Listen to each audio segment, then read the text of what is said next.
Hello fellow Zadnauts, welcome back. We're going to skip an introduction and go straight into finishing the build. We were originally going to do a strap height design to keep the helmet steady, but we changed it later. We bent over a small piece of thin steel that we cut out with tin snips, and we were going to make another piece go across of it. But instead we created a top of the helmet for extra protection. The top of the helmet is made out of thin sheet steel from a washing machine that we bent into shape and welded onto the inside and outside of the helmet. The piece we cut out earlier just ended up being a small section to cover up the gap that we thought angle iron would originally cover. Drilling a hole through the thick steel would take a long time, and it would be inconvenient if we ever wanted to change it. So instead we cut two small squares out of steel, drilled holes in each one, welded them to the back of the helmet and riveted a small section of nylon webbing to those pieces. We didn't mention it in the last video, but we cut out foam sections to act as padding in the helmet. We got it from an old memory foam mattress, and so it'll absorb a lot of impact from hits. We tried using a hot glue gun to attach the pads to the helmet, but as the steel was cold and the glue gun was low powered, the glue cooled too quickly to get a strong grip. We should have used super glue and epoxy, but as we didn't have any, we just used a heat gun to melt the glue at a higher temperature. We may improve upon the helmet at a later point, but as for now, the helmet is complete.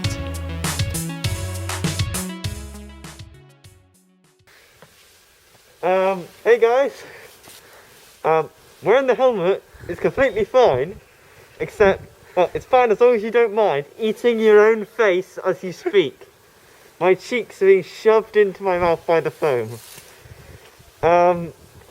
You also sound a bit like Bane, but that's kind of the worst bit. But it's very protective. You just can't... I'm still gonna flinch. Is it better from the top? It's fine either way. It's torture testing time. We're using this incomplete, whatever you want to call it, yes, to try and destroy the helmet.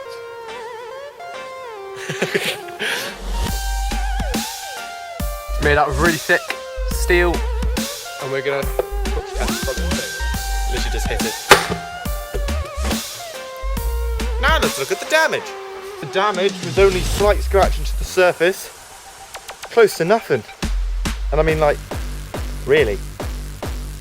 And now, still really smooth. what about the steel? And there's a, Jesus Christ, a big. If someone hit you across the face with a sword, they will come out more damaged than you will. Rock versus helmet.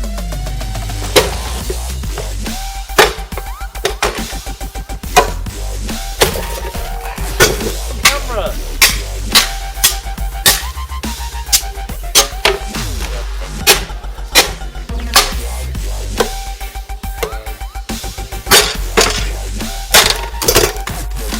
It can't break.